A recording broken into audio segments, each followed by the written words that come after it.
আসসালামু আলাইকুম প্রিয় বন্ধুরা, আপনাদেরকে আজকে আমি দেখাবো একটি কারখানাতে আছি, যেটা কাঁচ গ্লাসের কারখানা। কাঁচ যেহেতু একটা ঠুনকা জিনিস, যে কোনো জায়গায় শক্ত অল্প আঘাত পেলেই ভেঙে চুরমার হয়ে যায়। তবে অনেকের প্রশ্ন, যখন এই কাজগুলি যে যে জায়গায় প্রোডাকশন হয় হাজার হাজার মাইল কিলোমিটার দূরের থেকে বিভিন্ন জায়গায় কিভাবে এটা পরিবহন করে, তো সেই জিনিসটা আজকে আপনাদেরকে দেখাবো। এই যে দেখেন প্রিয় বন্ধুরা, এখানে একটা গাড়ি দাঁড়িয়ে আছে। আমি যে কারখানাটিতে আছি সেখান থেকে কিভাবে এই কাজগুলি গাড়ির মাধ্যমে সারা দেশে সাপ্লাই করে। যেহেতু কাজ জিনিসটা হালকা, আবার শক্তও আছে, কিন্তু পরিবহনের মাধ্যমে যে নেওয়া আনার ব্যবস্থা সেটা দেখেন। এখানে এই যে কাজগুলা একটা কার্টন আকৃতির করে বিভিন্নভাবে পেক করা হয়েছে। পেক করা থাকে, মানে প্রথমে কাঠের ফ্রেম বানানো হয়। সেই ফ্রেমটা এই যে ছোট গাড়ি আছে এখানে এর ভিতরে উঠায়, ওইখান থেকে 3-4 জন ওইটা ধাক্কায় নিয়ে আসে। এই যে ফ্রেমটা এখানে, যে এখানে আবার কয়েকজন লোক গাড়িতে উঠছে, এখানে সেটা ভালো করে সাজাইতেছে। এখানে এই যে দেখেন, যে ফ্রেমটাতে যে ছোটো ফ্রেমটা দেখালাম, ওইখানে দেখেন কীভাবে আনলো।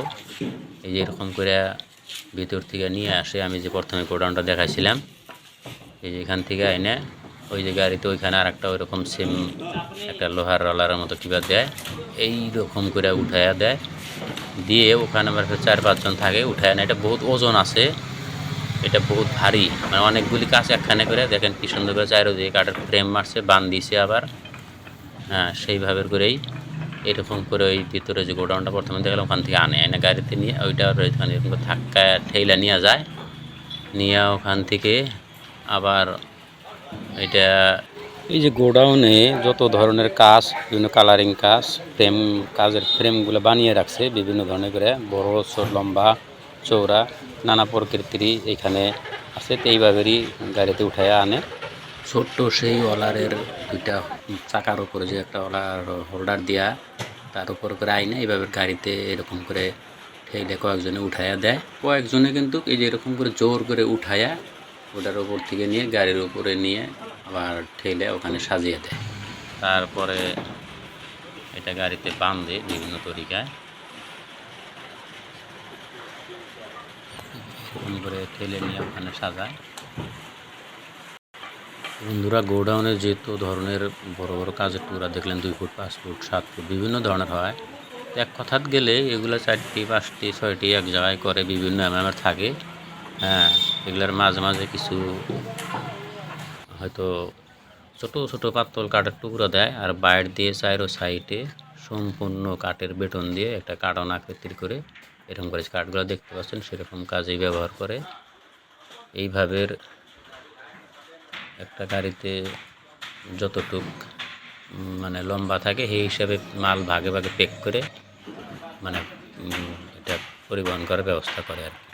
যাতে কাঠের বেটন দিয়ে পেক করলে জিনিসটা হিলাহিলি হয় না, এক জায়গায় গোট খেয়ে থাকে। এটা একটা মানে একটা হোল্ডার দিয়ে 2 দিকে 2টা চাকা লাগানো আছে। এই একটা নিয়ে গেল সেম ওইরকম, ওই যে ছোটো গাড়িটা দেখলেন। আর গাড়িতে দেখেন প্রিয় বন্ধুরা, গাড়িতে যেরকম জিনিসগুলো সাজানোর পরে গাড়ির ডালার 2 দিকে যেরকম রশি দিয়ে বাঁধানো থাকে, আর একটার সাথে আর একটা আলাদা কাঠ দিয়ে পুরা বেডন মারা থাকে, চাপা থাকে, যাতে গাড়িটা যখন চলবে তখন এই যে আপনার যেটা হিলাহিলি করাতে যাতে না পারে। আবার এগুলা পুরা সবগুলো সাজায় একটা ডালার সাথে এরকম বাঁধা থাকে, একটার সাথে আর একটার সাথে আর একটা, এরকম শিকল দিয়ে যেরকম করে এরকম। তো এরকমই এই পদ্ধতিতেই বিভিন্ন কাজগুলি এরকম ফ্রেম করে এক জায়গায় থেকে আর এক জায়গায় গাড়িতে করে নিয়ে পরিবহন করে। এই গাড়িটাও মোটামুটি একরকম লোড হয়ে গেল, এখন যে প্রান্তে অর্ডার হবে সে প্রান্তে চলে যাবে। তো প্রিয় বন্ধুরা, সবাই ভালো থাকেন। ভিডিওগুলো লাইক, কমেন্ট, শেয়ার করে অন্য দেখেও এই জ্ঞানগুলি নেওয়ার জন্য কি শেয়ার করে দেন।